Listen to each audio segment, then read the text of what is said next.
नमस्कार, बिज़नेस के सितारे में आपका स्वागत है।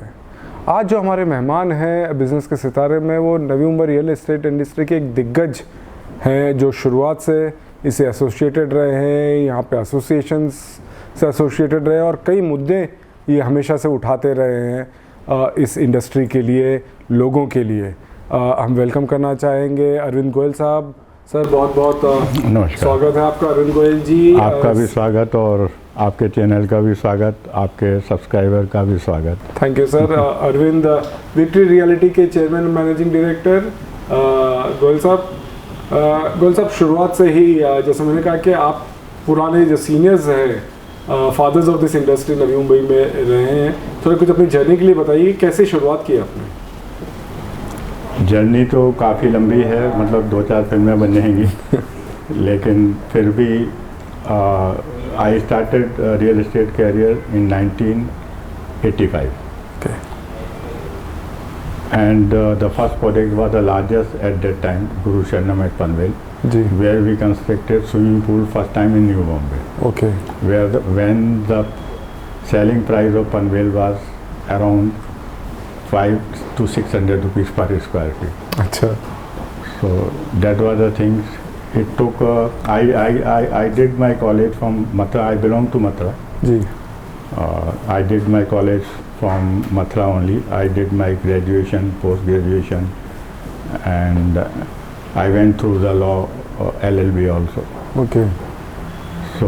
तो रियल एस्टेट इंडस्ट्री में कैसे? No, it's a destiny. It's a destiny. मतलब my grandfather was a civil contractor at that time. He was the biggest in Mathura, and all buildings, government building constructed 100 years back was constructed by my grandfather. ओह, क्या बात है। So I think मतलब वो destiny थी, क्या था। My father wanted कि मतलब I must join his practice. My father was a lawyer. अच्छा। तो वो बोलते थे कि सब आप ही मेरे साथ करिए, मतलब प्रैक्टिस में आइए। समाव मेरे को जो कोर्ट सीन्स जो फिल्मों में होते थे मैं उससे फैसिनेटेड था। माई लॉर्ड 30-40 साल पहले जो माहौल था कोर्ट्स का, इतना पैथेटिक था, स्पेशली इन लोअर कोर्ट्स जी, अप टू सेशन कोर्ट। तो मेरे को कुछ लगा नहीं, मैं तो जो कोर्ट सीन जो फिल्मों वाले होते थे वो देखता था, उसी में थे। और उस समय कोई भी फिल्म ऐसी नहीं होती थी जिसमें एक कोर्ट सीन नहीं होता। जी जी। ये मतलब सक्सेस स्टोरी थी उस समय। तो ठीक है, मतलब उसके बाद फिर I came to Mathura, from Mathura to Mumbai. I struggled and with a single penny I came to Mumbai. It's a journey of around 10-15 years, the biggest struggle, nobody to help, nothing. I got my first child here in Mumbai, but somehow God was with me, Sai Baba was with me, and with honest intention I worked for the industry for almost now 35-38 years. जी. And the best part of my career is that I don't have any single complaint till date in consumer court against me. जी. No criminal case, no civil suit, nothing, मतलब no police and other things. जी. So we try to give it one of the best and with the simplicity as well as मतलब to the rules. और उसमें कुछ बहुत सारे नुकसान भी हुए। बच्चे ने भी बोला कि अभी वो टाइम नहीं है जो आपकी ऑनेस्टी, तो मैं बोला मैं इस उम्र में अब चेंज नहीं हो सकता, let it be, we will face the situation. जी। ये गुल साहब, मुझे याद है आपने काफ़ी समय पहले कहा था, जैसे आपने कहा है कि स्ट्रगल के बाद फिर आपका जिस तरह से सक्सेस हुआ, बहुत अच्छा हुआ, और आपने मुझे आज तक वो डायलॉग याद है कि भाई नवी मुंबई में मोस्ट ऑफ द बिल्डर्स आए थे साइकिल पे और फिर पहुंचे मर्सिडीज़ में। तो एक सक्सेस जर्नी इस शहर ने दी है। बिल्कुल दी है। और मैं सिंगापुर में था करीब 20-25 साल पहले, तो वहाँ पे एक फेंग शुई का उस समय बहुत ज़्यादा था। और सिंगापुर में जितनी हांगकांग में बिल्डिंग बनती थी, वो लोग फर्म बिलीवर थे फेंग शुई के, और कस्टमर वर ऑल्सो आस्किंग, जैसे यहाँ वास्तु था उस समय। तो एक कंसल्टेंट थे डॉक्टर चारुहास नायक, तो मैं उनको न्यू बॉम्बे लेके आया था, उनके मैंने 2-3 सेमिनार्स भी कराए थे। तो उन्होंने बोला था कि न्यू बॉम्बे की जो फेंग शुई है वो टेरिफिक है, एक अच्छा। तरफ दरिया है पूरा और एक तरफ पहाड़ है। जी जी तो ये तो यहाँ पे जो भी आया, भले वो रियल एस्टेट में आया या बिजनेस में आया, प्रोग्रेस सब ने करी, सही बात है। सब ने प्रोग्रेस करी। ओवर द इयर्स जिस तरह से आपने चेंज देखा है नवी मुंबई में, सक्सेस देखा है, और आपके भी प्रोजेक्ट्स एक से एक प्राइम लोकेशंस पे हुए हैं, खास तौर से आपके हर प्रोजेक्ट का नाम गुरु से आपने रखा, इसके पीछे क्या बात? I was follower of Shirdi Sai Baba, and Sai जो वर्ड था वो बड़ा कॉमन हो गया था। जी तो आई थॉट इट कि मैं साईं के से स्टार्ट कुछ करूं। तो फिर मैं बोला कि वो बहुत सैलून का नाम साईं हेयर कटिंग या लॉन्ड्री का नाम साईं लॉन्ड्री, तो मैं बोला ये थोड़ा सा मेरे को, तो मैं सोचा कि बाबा वाज गुरु, जी, तो let me use Guru, so it started like that. और वो नाम बहुत फला भी आपको। हाँ फला, बिल्कुल। आपके प्रोजेक्ट्स के बारे में बताइए कि क्या खासियत है कि जो आपके प्रोजेक्ट्स इतने पॉपुलर हुए, चाहे पाम बीच रोड पे हो चाहे बाकी जगहों पे हो? We thought it against the मतलब व्हाट हमारा जो था, जैसे जस्टिफिकेशन टू द प्रोजेक्ट। जी जब हमारा पाम बीच रोड के ऊपर पहला प्रोजेक्ट हमने टावर अनाउंस किया था, तो उस समय वहाँ पे ग्राउंड प्लस 3 या 4 की बिल्डिंग बनती थी, जी। Rate was around 700 rupees. जी Once we decided that we have to construct the tower, nobody could have imagined. Right. अब उसमें कंस्ट्रक्शन, अब 700 रुपये में अगर आप टावर में जा रहे हैं तो आप क्या कंस्ट्रक्शन कॉस्ट क्या होगी। Still we plan the tower in a way, once we are going for tower then there must be a justification for the size of the flat also. बिल्कुल। आप उसमें फिर जैसे उस समय जो छोटे छोटे शाह और बिल्डर्स और नोराज वगैरह में छोटे छोटे फ्लैट बन रहे थे, तो वो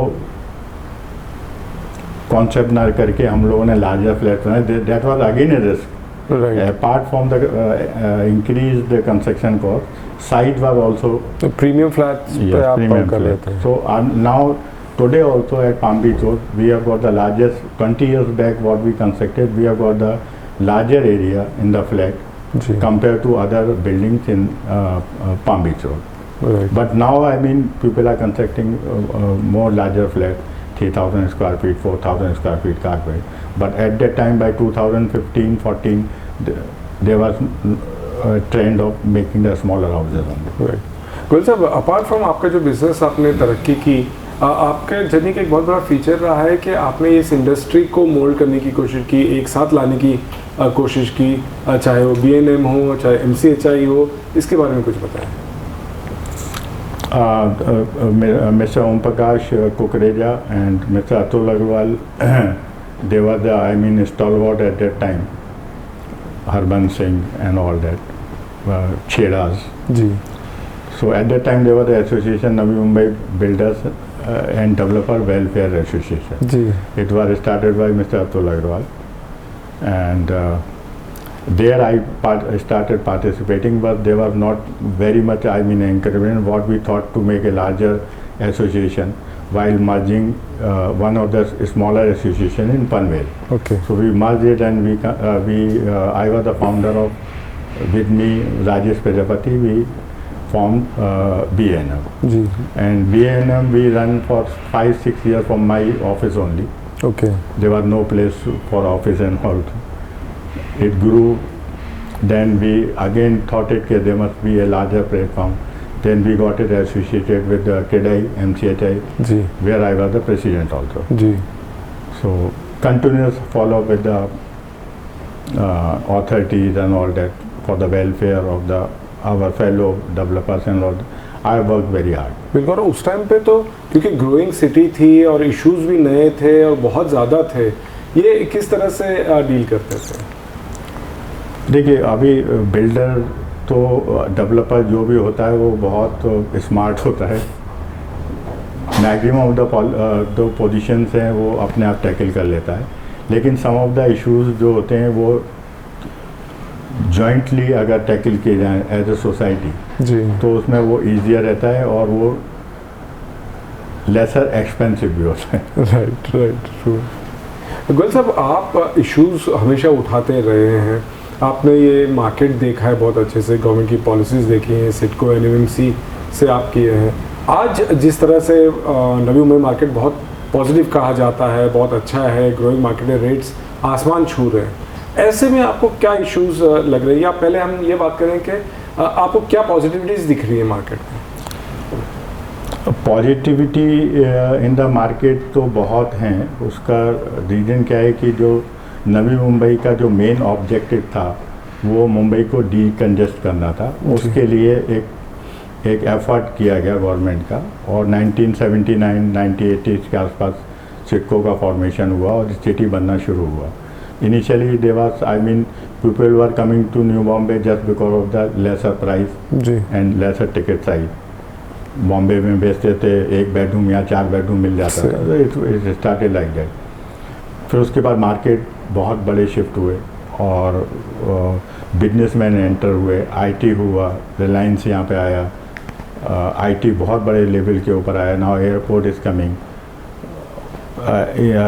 plus I mean in social sector, hospitals, schools and everything.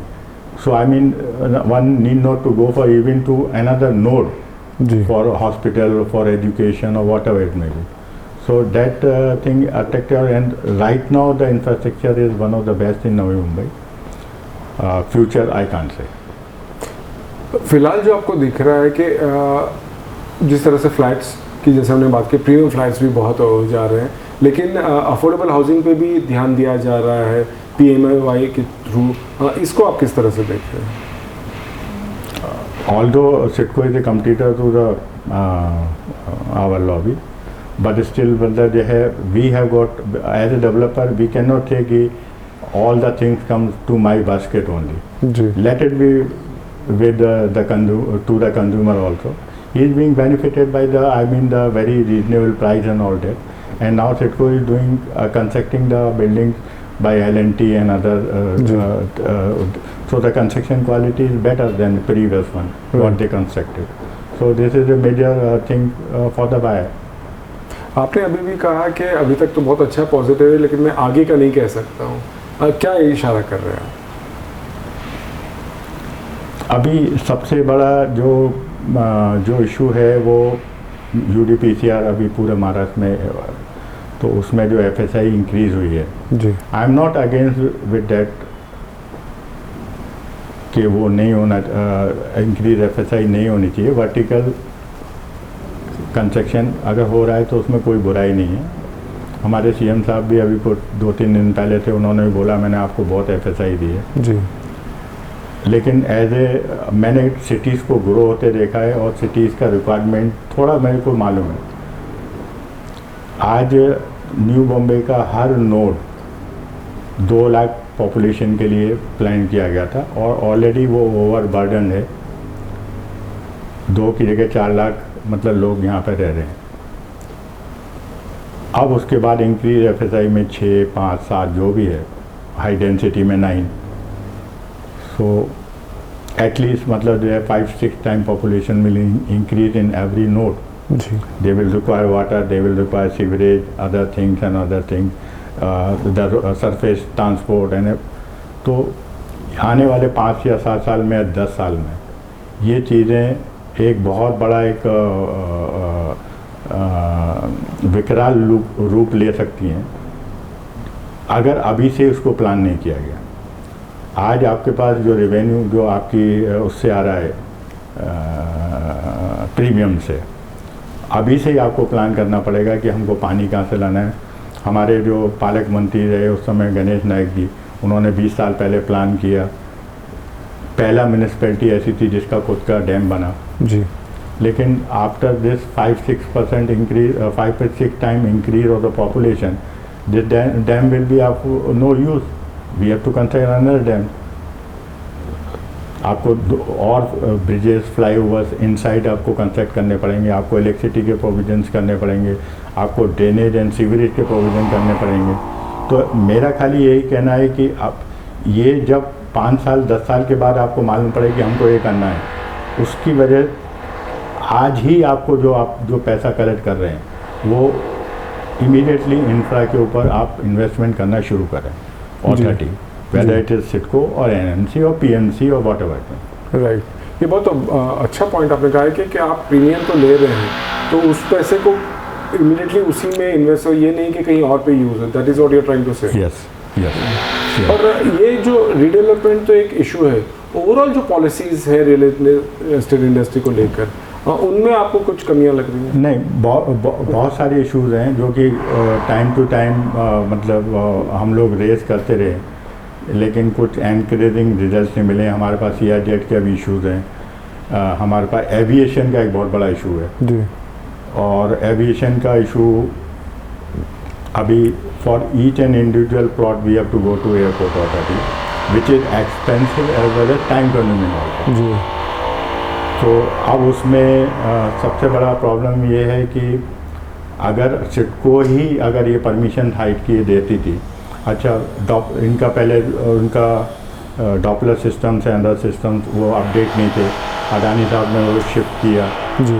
I had 2-3 meetings with the general manager of airport authority of India in Delhi. उनका कहना था कि साहब हमने तो आपको मेहरबानी करी, हम 50 मीटर के कैप में सिडको ने जो दिया हुआ था एटलीस्ट उसको हमने रिलैक्स तो किया सही विद आवर ओन एफर्ट्स।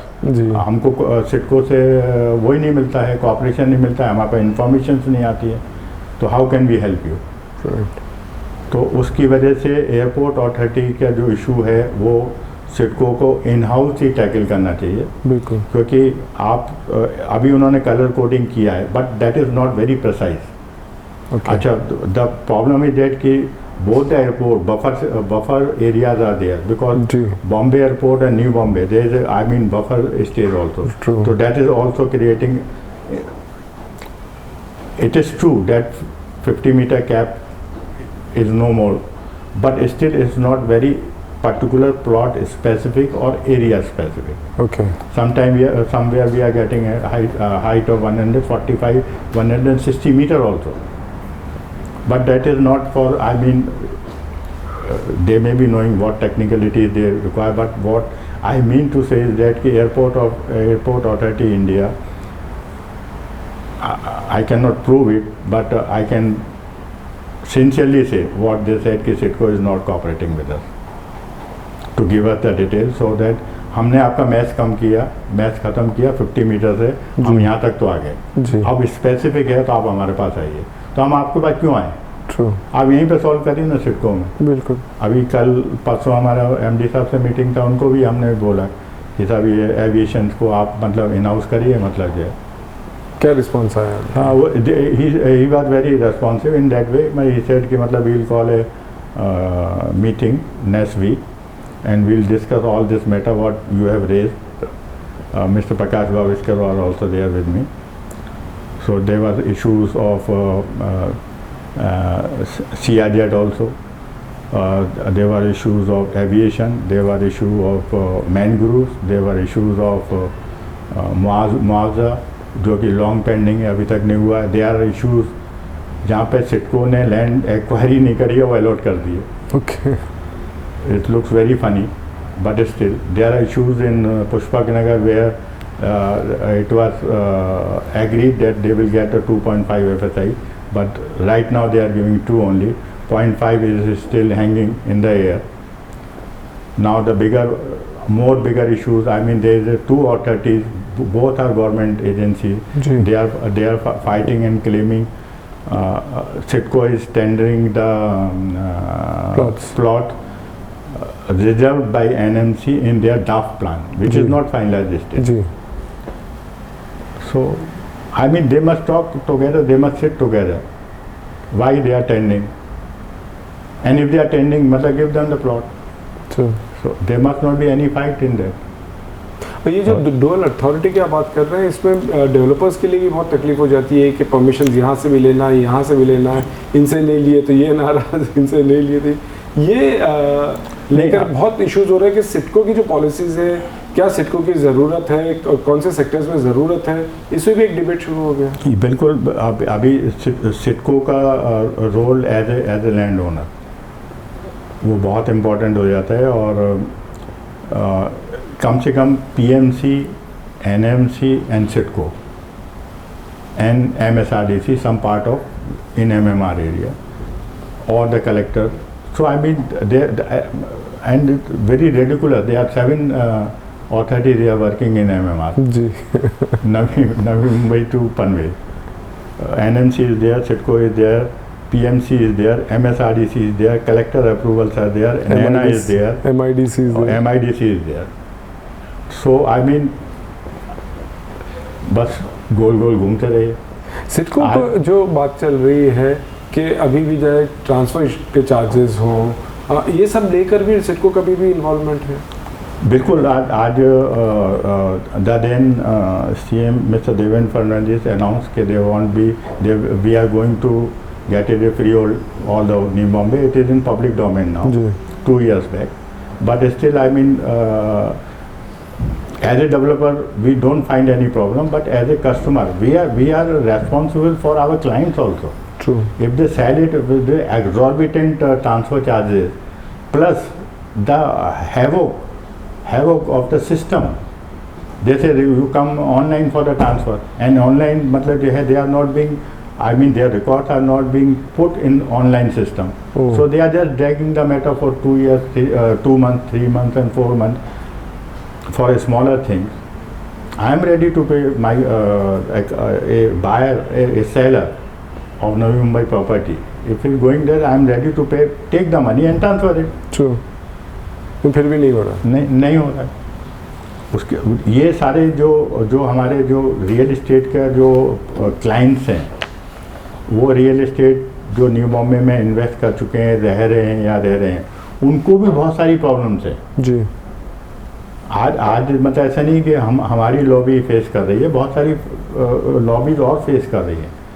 आज एक मैं आपको बता रहा हूँ कि हाउसिंग फाइनेंस में जो NBC पर्टिकुलरली जो बिहेव कर रही हैं जी, एक तो with the highest interest rate 12% almost, okay, plus मैं आपको एक बहुत बड़ा मतलब जो है मैं इसके ऊपर रिसर्च भी कर रहा हूँ, and I am just trying to find it out कि कितना बड़ा एक रैकेट है डन बाई NBC, और जिसको कि बोलते हैं कि हमारे सिस्टम है, and we are authorised by RBI. So I will be writing to RBI also, finance minister also. जी। See, the practice is like that every month, and without completing the due diligence on paper, orally they will say कि your loan is sanctioned and this is a check. अच्छा But they will not disperse. अच्छा, They will not disperse. Okay, और उसके बाद वो बोलेंगे ये कागज लाइए, ये इनकम्प्लीट है, ये इनकम्प्लीट है, ये इनकम्प्लीट है, and the minimum time for this all formality may take up to 4 months. Oh my god, that is after they are saying कि हो गया है आपका, चेक रिलीज हो गया है, उसकी EMI भी चालू हो गई, ओ माय गॉड, और EMI भी छोटा मोटा नहीं। मेरे पास एक रेफरेंस है जहाँ पे कि एक बायर ने is paying 3 lakh rupees per month as EMI, उसका 4 EMI भी और NBC ने ले लिया, लेकिन डिसबर्स नहीं हो रहा। डिसबर्स नहीं हुआ पैसा। ये कैसे हो सकता है? यस, NBC ने प्रोसेसिंग फीस ली जी NBC ने अंदर भी कुछ लिया होगा। जी, उसके बाद मतलब जो है एक चेक की फोटो दिखा दी हाँ, कि भाई हमारी तरफ से रिलीज हो गया, अब ये Okay. फॉर्मेलिटीज आप पूरी, आप चेक रिलीज क्यों करें, और रिलीज करें तो आप डिस्पर्स करिए बिल्कुल, until मतलब जो है you have checked all the documents, papers and your formalities are not complete. You cannot behave like that. और आप EMI ले रहे हैं? और आप EMI ले रहे हैं, अच्छा EMI ले रहे हैं प्लस मतलब जो है EMI means customer is paying the interest. Naturally, उसको घर, उसको जगह नहीं मिली, उसको मतलब जो है जो सेलर है उसको पैसा नहीं मिला, और NBCs हैं वो एंजॉय कर रही हैं उस पैसे को। और ये एक केस की मैं बात बता रहा हूँ, हिंदुस्तान में ऐसे हजारों लाखों केसेस होंगे। जी बिल्कुल, अगर 20 दिन या 1 महीना भी अगर कोई लेट होता है तो थाउजेंड्स ऑफ करोड़ का डिसबर्समेंट है एवरी मंथ इन बिल्कुल। हाउसिंग। बिल्कुल, उसमें अगर 1 महीना भी इंटरेस्ट का अगर आप एवरेज पकड़ लें या 1.5 महीना, तो वो इंटरेस्ट का सब ये एनबीसी से एंजॉय कर रहे हैं, huge amount. Huge amount, huge amount. अच्छा, अभी इस तरह के इश्यूज लेके चल रहे हैं?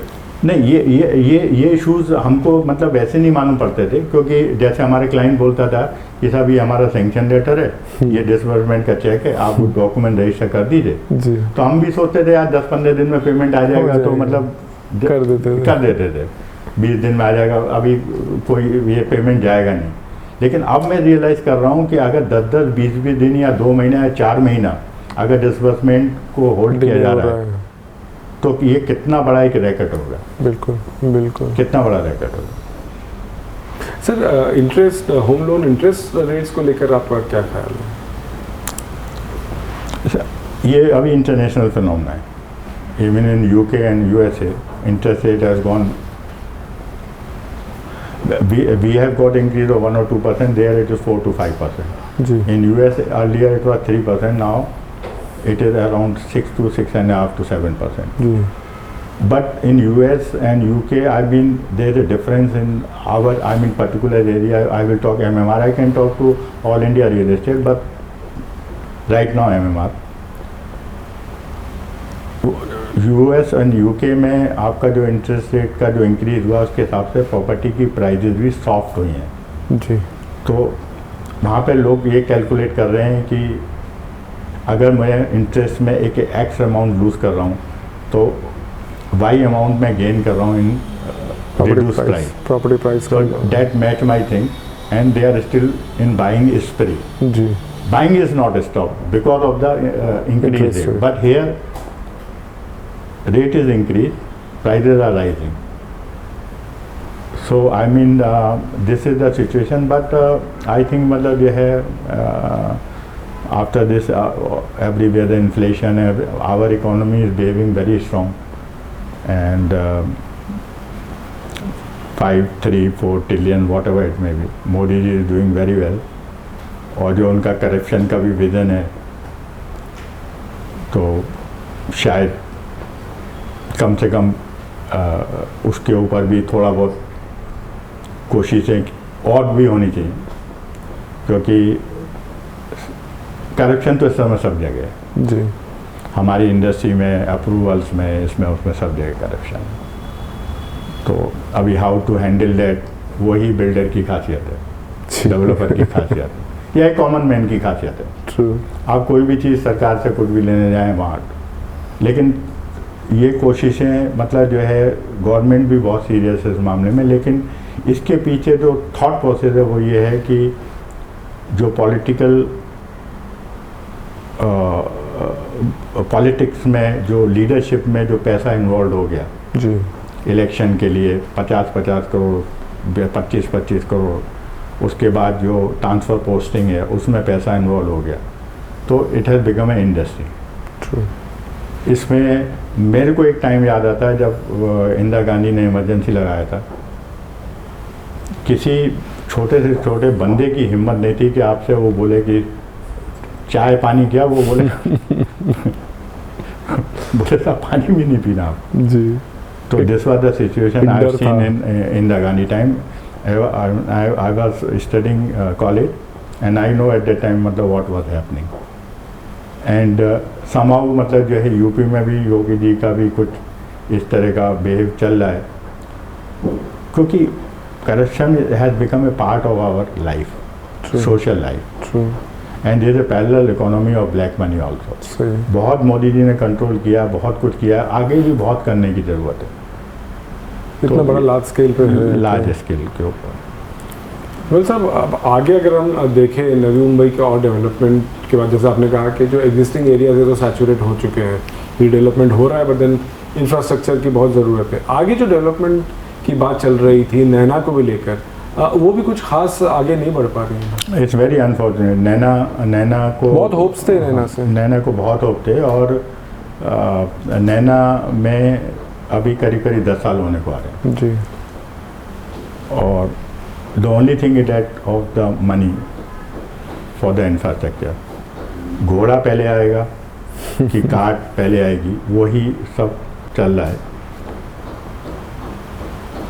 अब मैं अपनी बिल्डिंग बना दूंगा, आपकी रोड नहीं है, आपका ड्रेनेज नहीं है, ये नहीं है, वो नहीं है, तो मेरी बिल्डिंग बनाने का कोई फ़ायदा नहीं है। सही बात। आपने मुझसे development as a developer development charge भी ले लिया, बिल्कुल। लेकिन मैं तो ये बोलता हूँ कि जितनी अथॉरिटीज़ हैं, चाहे एनएमसी हो, चाहे सिडको हो, चाहे पीएमसी हो, ये भी रेरा के प्रीव्यू में आनी चाहिए। बिल्कुल बिल्कुल भाई आपकी भी तो कुछ रेस्पॉन्सिबिलिटी है ना। बिल्कुल, एक अकाउंटेबिलिटी की बहुत ज़्यादा ज़रूरत है। अकाउंटेबिलिटी आपकी भी होनी चाहिए कि भाई ठीक है, मतलब जो है मैं एक नैना के प्रोसेस में जा रहा हूँ, I am happy with that. उसके बाद आप इंफ्रास्ट्रक्चर उसके लिए अभी मैंने बिल्डिंग बना दी, वहाँ पे इंफ्रास्ट्रक्चर ज़ीरो है। फिर वो आपको ताज्जुब होगा, 2014 में मैंने एरोली में उल्वे में बहुत बड़ा प्रोजेक्ट कंप्लीट किया था जी। उस टाइम में मेरे को सेप्टिक टैंक बनाना पड़ा। ओह, बोले साहब हम drainage connect, drainage is ready, अच्छा, लेकिन हम ड्रेनेज को आपको कनेक्ट नहीं करने देंगे because STP is not ready. My god. And I have got a pressure to give the permission from my client, how much I can delay. सही। तो उन्होंने बोला साहब ऑल्टरनेटिव ये है कि आप सेप्टिक टैंक अपना बना लिए। मैंने कहा साफ कौन करेगा? बोले वो आपकी जिम्मेदारी है। तो क्या अथॉरिटीज़ की एक ही जिम्मेदारी क्या पैसा कलेक्ट करते रहो? और आपने तो डेवलपमेंट चार्जेस सब भरा था? सब भरा हुआ है, डेवलपमेंट चार्जेस भरा हुआ। उसके साथ ही अभी एक और बड़ा इशू है, जो डेवलपर्स से जो वेलफेयर के लिए जो लेबर सेस लिया जाता है, that has gone to almost 1 lakh crore. इसे सेंट्रल गवर्नमेंट ले भी जी। और मेरे को कुछ वहाँ पे विजिबल्स कुछ नहीं दिखाई दे रहा है कि मतलब लेबर का कुछ वेलफेयर कितना हुआ है, किस क्वांटिटी में हुआ है और कितना हुआ है, नोबडी नोज। बट एटलीस्ट मतलब जो है मैंने कहीं पढ़ा या सुना था कि 1 लाख करोड़ लेबर से का सेंट्रल गवर्नमेंट ने करेक्ट किया। सर फाइनली क्या समाप्त करना चाहेंगे आप? मेरा तो अभी यही गांव है, यही देश है, न्यू बॉम्बे, और यहीं पे ही जाना है, आखिरी यात्रा यहीं पे होगी। लेकिन मुझे बहुत सम्मान मिला अपने दोस्तों से, अपने कोलीग से, उनका प्यार भी मिला। आप जैसे पत्रकार भी मेरे बहुत अच्छे दोस्त रहे, फैमिली रिलेशंस रहे हमारे, मीडिया में बहुत अच्छे संबंध रहे, सबसे ये रहा।